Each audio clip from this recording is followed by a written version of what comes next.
Welcome from San Diego, California. We are reaching you in English, Spanish, and Portuguese, live through a unique and complex international telecommunication network via satellite, microwave, and cable. The International Training Center here at San Diego State University brings us together once again through this original video conference program, which joins distinguished organizations representing education, business, and government in Mexico, Cuba, the Dominican Republic, Costa Rica, Panama, Colombia, Venezuela, Peru, Ecuador, Brazil, Bolivia, Paraguay, and Argentina. We also welcome Spain, the United States of America, the Organization of American States in Washington, D.C., and the United Nations Conference on Trade and Development in Geneva. Welcome to our video conference, Communication Technologies, Networks and Applications, Resources for Decision Making. This is the 6th video conference of the year 2001 series on new generation knowledge for productivity and global success. I'm Dr. Peter Andersen from the School of Communication here at San Diego State University, and will be the moderator for today's International Training Center program. We are living in the dawn of the information age. It is not hyperbole to suggest that the global revolution in electronic communication that we barely glimpsed in the 1990s is a sea of change equivalent to the advent of agriculture, the dawn of literacy, or the Industrial Revolution. It will fundamentally change the way we work, the way we live, and the ways we interact. The Internet will become the primary vehicle for mediated interpersonal communication, superseding the letter and the telephone, if not face-to-face communication itself, as the primary mode of interaction. It will blur national boundaries, and it'll transform the nation state in a way that humans have not witnessed for a millennium. It will modify markets and alter every economic principle from the nature of retail to the laws of supply and demand. It will hasten the death of distance and alter the definition of community, family, work, and value. This is truly a revolution. Satellites, fiber optic routers, and many other computer-like connecting devices are now the infrastructure in support of the Internet and of the many WAN and LAN networks that provide us with high-speed connectivity for ever-growing distance activity in business, government, and education. This video conference will review the state-of-the-art of these increasingly complex communications technologies and their application, their importance for competitive decision-making and information management, and the commercial development trends we should expect on a global scale. Today, we are going to help you try to make sense out of this wave of change that is sweeping over us. We are fortunate to have with us today here in the studio, and one via phone, two experts on the information age, indeed people that are helping to create the communication revolution. Let me introduce today's expert speakers, Mr. Walter Johnson and Dr. Mark Badger. Mr. Johnson is co-founder and chairman of Worldwide Wireless Web Corporation, or W4, a company specializing in the design and development of communication networks, protocols, and communication support equipment. The company operates an international satellite gateway located in San Diego for both high-speed web connectivity and Internet too. W4 also owns and operates a teleport currently used for Internet and data along with multimedia broadcast services between the United States and Latin America. Since 1969, he has been a leading entrepreneur and manager of new communication designs, protocols, and antennas for television, microwave systems, and radio, including the implementation of communication networks for the Associated Press, Dow Jones, Muzak, Transstar, New York Metropolitan Opera, and ABC's Talk Radio Network, among many others. Mr. Johnson is currently one of the most recognized technology experts in the ever-growing field of communication systems and global networks. Mr. Johnson holds a Bachelor of Science degree in Electrical Engineering from the University of Idaho. He has published over 30 papers and holds 3 patents related to satellite network transmission. Dr. Mark Badger is the Public Sector Internet Business Development Manager for Cisco Systems Incorporated, the worldwide leader in networking for the Internet. Dr. Badger is with us over phone from Cisco's headquarters up in Silicon Valley. He focuses on strategic technology policy development, implementation and management of information technology, and telecommunication projects for governments, institutions of higher education, and other public entities. His current focus at Cisco is the development and implementation of Internet and network solutions within the state and local government sector. Prior to Cisco, Dr. Badger was the Chief Information Officer for the state of Alaska, where he promoted online e-commerce services and e-government projects such as online motor vehicle registration, business license application, and state employment application services. Dr. Badger has over 20 years of experience in the field and holds a PhD from the Faculty of Earth Sciences and Geography at Cambridge University. Welcome, gentlemen. Let me ask a question before we begin the first segment.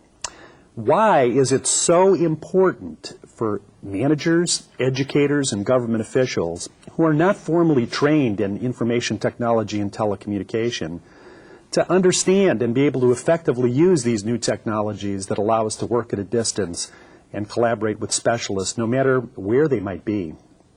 Well, Peter, as we move into the information age, it's imperative that the managers of corporations, of governments, understand how information is generated, managed, and accessed. And without access to information, they cannot compete in the information age and will be relegated to a secondary position in the new economy. Mark, why do you think it's so important that ordinary people have information about these technological developments? Well, it's a shift today from the older applications that require a lot of patience to get into the software and tools. They're a lot easier now. I've never been a techno-evangelist, someone who says that it's going to be easy to use, but it actually is starting to get easier. And with just a few mouse clicks, you can be sharing information that is really more than information, it's knowledge. And as you share it with others, the knowledge and perspectives are going to get richer, and human wisdom will grow out of that. And it's an exciting shift from the old arcane processes to something that is a lot easier and simpler to use. Well, indeed it is, and thank you, gentlemen. Let us now begin with Module 1, where Mr. Johnson will discuss the history and importance of telecommunications, the Internet, and the information age.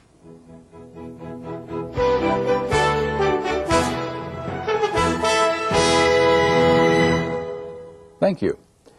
It's a sincere honor to have the opportunity to speak with you concerning some of the exciting things happening in telecommunications and the Internet, which have combined to accelerate us into the information age.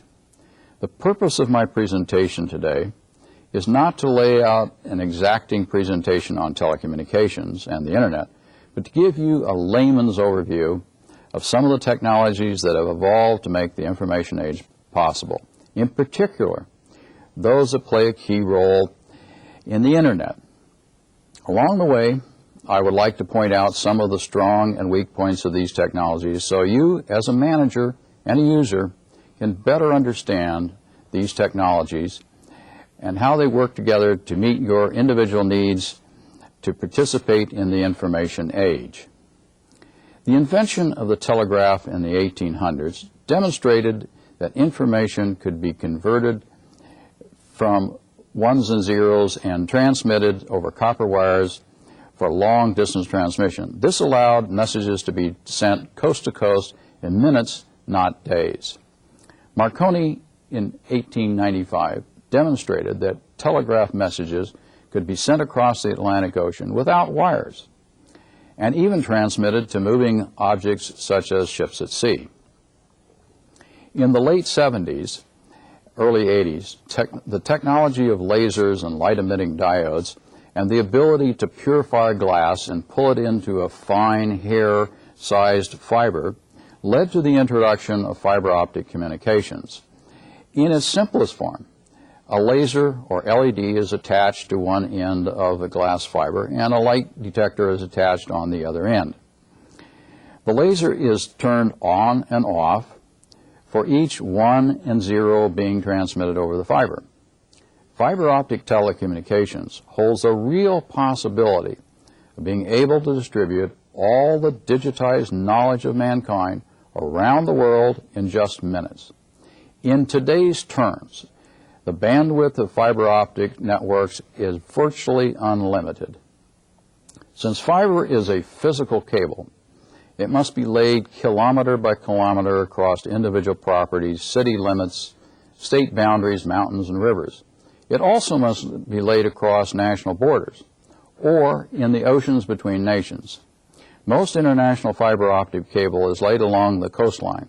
Since it usually is in the territory waters of the respective countries, it is operated and maintained by several different groups. People tend to think of fiber optic communications between Miami and Buenos Aires as a continuous strand of glass, when in fact it is interrupted as many as 32 times with router connections. This introduces the potential for errors and loss of data particularly during heavy traffic periods. Advances in LED and fiber technology have made fiber optics competitive with copper wire for local area networks in large office buildings, university campuses, and cyber cafes. Since fiber is an optical transmission system, it is immune to many of the problems that plague copper wire. The fiber does not conduct electricity, so it is not affected by ground loops, local power surges, radio frequency interference, or by electrical interference from elevators and similar devices. Unlike a copper wire, fiber has the ability to transmit ultra-high-speed data virtually error-free. In the 1940s, Arthur C. Clarke theorized that there was a distance above the Earth's equator where a wireless repeater could be placed, and it would be in equilibrium with the Earth's gravity and would rotate around the Earth in a way that would appear fixed in space, though it was, in fact, circling the Earth at high speed. The concept of geostationary satellites, or GEOs, was launched. At 23,000 miles above the Earth, their 3 satellites can send and receive signals to and from anywhere on the surface of the Earth. The concept was not commercialized until the 60s. Some of the first applications were sending live television news from Europe to North America and establishing long-distance telephone service to countries that had no other connectivity to the outside world. In 1971, the first transportable Earth station accompanied the then President Nixon to China and opened the first link between China and the Western world. Satellite communications has the advantage that it knows no geographic barriers or distance limitations. From a technology perspective, you can communicate directly from country to country such as from, for example, the U.S. to and from Argentina. With deregulation of communications in the United States and Argentina, political barriers to open exchange of information are being removed. The other key advantage of satellite is the quality of service is equally high no matter where you are located in the coverage area, in the city, in the jungle, on a desert island, or elsewhere in the world. For high-quality data delivery, the last kilometer problem between the central node and the end user has been the limiting factor. With the popularity of Internet and the large market it represents, an innovation has come about to solve this problem. Several technological advances have converged to solve this last kilometer problem. Wireless microwave transmission has been in use for decades, but it was costly to purchase, install, and maintain, and most importantly, requires government licenses to operate.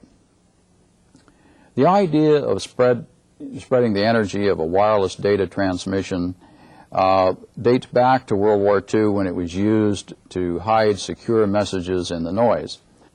Low-cost integrated circuit chips have been around for years, but only recently could they operate at microwave frequencies.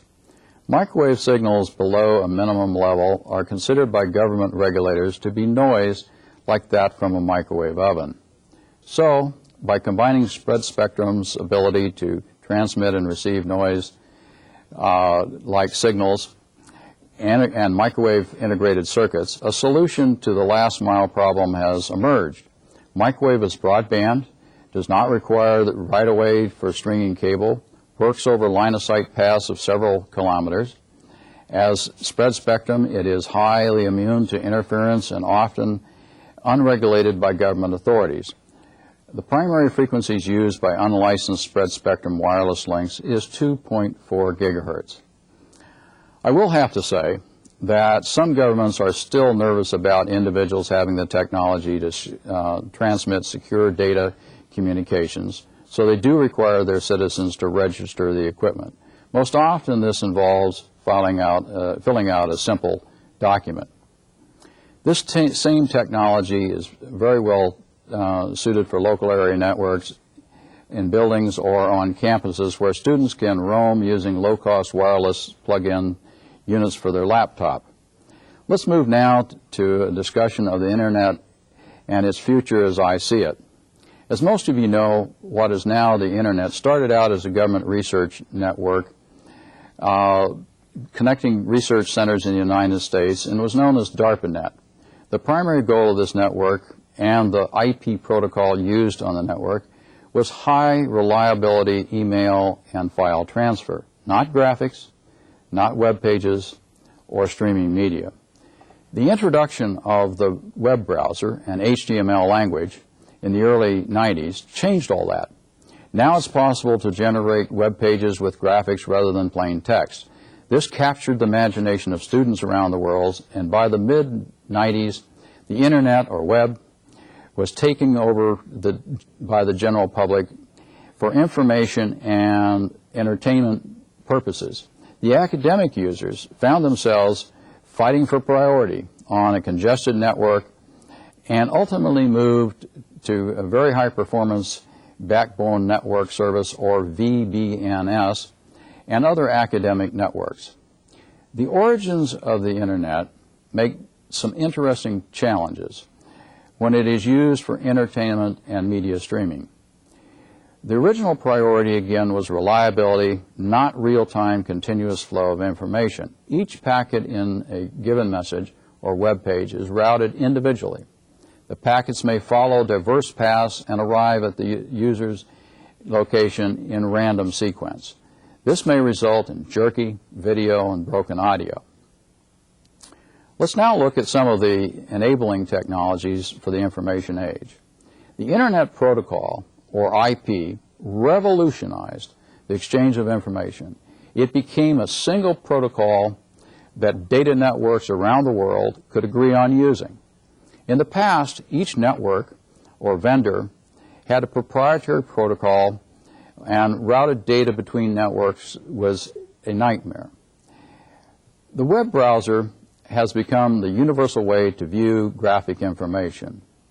The proliferation of websites makes information on any subject instantly available anywhere in the world where the internet is accessible. The San Diego Supercomputer Center has 250 times more text available to researchers with internet access than the entire written text stored in the U.S. Library of Congress. The personal computer, or PC, has evolved into a powerful yet low-cost system for the generation and management of information. Software for the PC has become standardized, allowing diverse development groups to have a common platform for the development of applications that were unimaginable just a few years ago. Microprocessors run faster and faster. Memory is getting cheaper and cheaper. One of the key factors in this evolution is low-cost, high-capacity hard drives, which allows huge amounts of data to be stored locally. This makes it possible for universities and businesses to store or cache locally vast amounts of information from the web for instant local access without waiting to move it through the congested web. This also solves the media streaming issue if what is being viewed can be pre-cached. So, what impact has the internet had on the competition among your business and nations? In the last 10 years, we've entered the information age where having access to and the management of information is of real value and necessary to be competitive in the 21st century. Each high school student that has not had access to the computers and the internet as part of his or her education is ill-equipped to compete in today's information age. It is much like when I was in Saudi Arabia years ago. A very nice and intelligent young Bedouin young man asked me where I was from.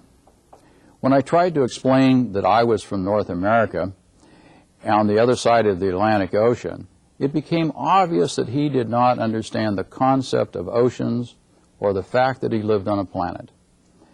It had nothing to do with his intelligence or his skills. It was all about access to information as he grew up.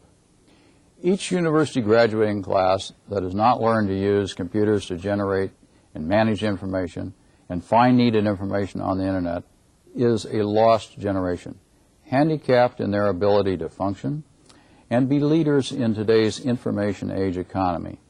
We're finding major universities with 35,000 students and only 1,000 computers. Access to the internet is limited to 6,000 students. How will the other 29,000 students survive in the information age? A German study by the German Ministry of Information indicates that only 4% of university students in Latin America have access to high-speed internet. Unfortunately, buying internet connectivity is not as easy as you might like. ISPs often buy an E1 connection from the backbone and then split it 10 ways and sell you an E1 connection. E1 refers to 2.48 megabit clock rate, not the amount of data throughput or the level of congestion. When you compare prices, you must understand the differences between clean and congested bandwidth. Let me exemplify this by showing you two glasses of water labeled E1, which I would like to sell you. They are identical in size, but the one in my right hand I got directly from a mountain spring. The one in my left hand from a sewer after it has been used many times. They are both E1s, and I would like $1 for the one in my right hand, but I'll sell you the one in my left hand for just 25 cents. Which would you like to buy?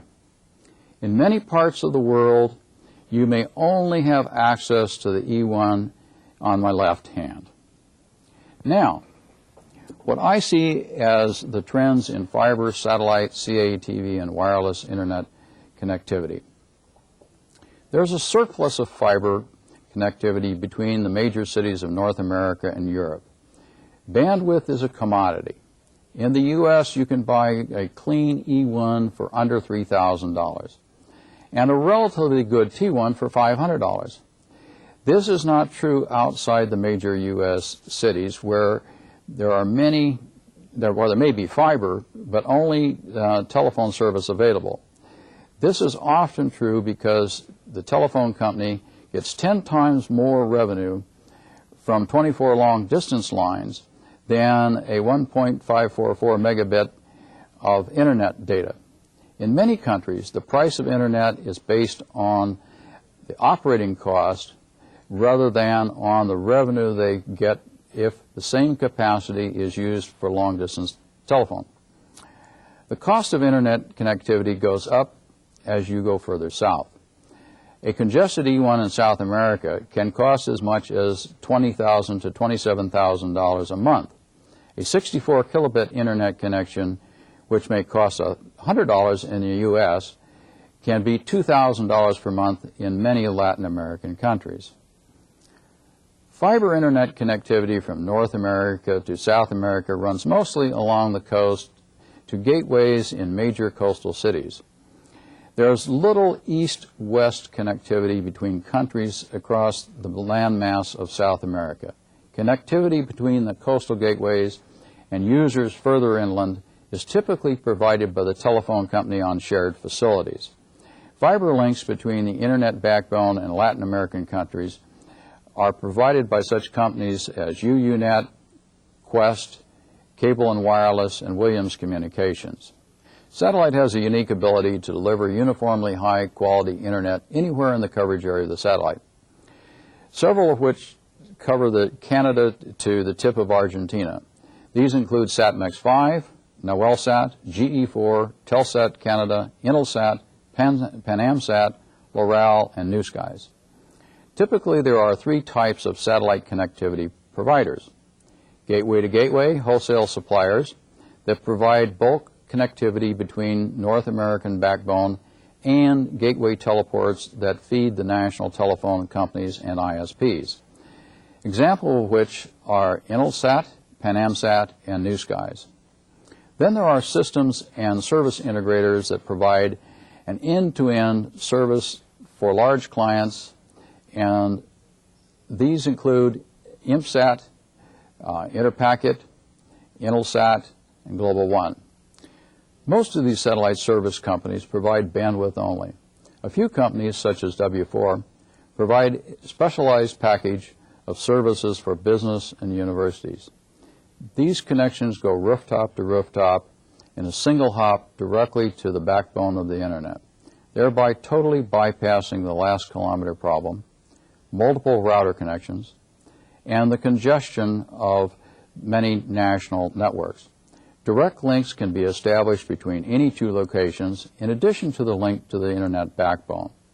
The monthly cost per asymmetric E1, where the download speed is 2.048 megabits and the request link is 512 kilobits, can vary from $8,000 to $17,000 per month for uncongested service. Other grades of service are available for under $5,000 a month. There are emerging satellite services direct to the individual user or small office. Most notable are Starband, WildBlue, Tachyon, and DirectPC. These systems are optimized to provide fast download of web pages to users that work on the internet for 1 to 2 hours a day and who download less than a gigabyte of data a month. The base cost is typically low, but if you exceed the base service limits, the cost jumps dramatically. Satellite bandwidth can be expensive depending on the size of the dish. It takes 10 times more satellite power to send the same amount of data to a 0.9 meter dish than a 2.4 meter dish. Satellite capacity is priced based on power and bandwidth. So a larger dish may have a greater one-time cost, but the long-term operating cost is much lower. For example, it costs 10 times more to download a gigabyte of data to a small dish at home compared to a large dish on a college campus. As a result, most direct-to-home or small office systems charge a premium of $450 per gigabyte or 10,000 kilobytes download beyond the base service, which is typically $70 per month. The download speed varies from 400 kilobits in off-peak periods to 56 kilobits during peak usage hours. A group of kids at a cyber cafe or university computer lab can download a gigabyte an hour. If, for example, a cyber cafe or school uses a satellite dish designed for small office applications, the bill at the end of the month may be unbelievable.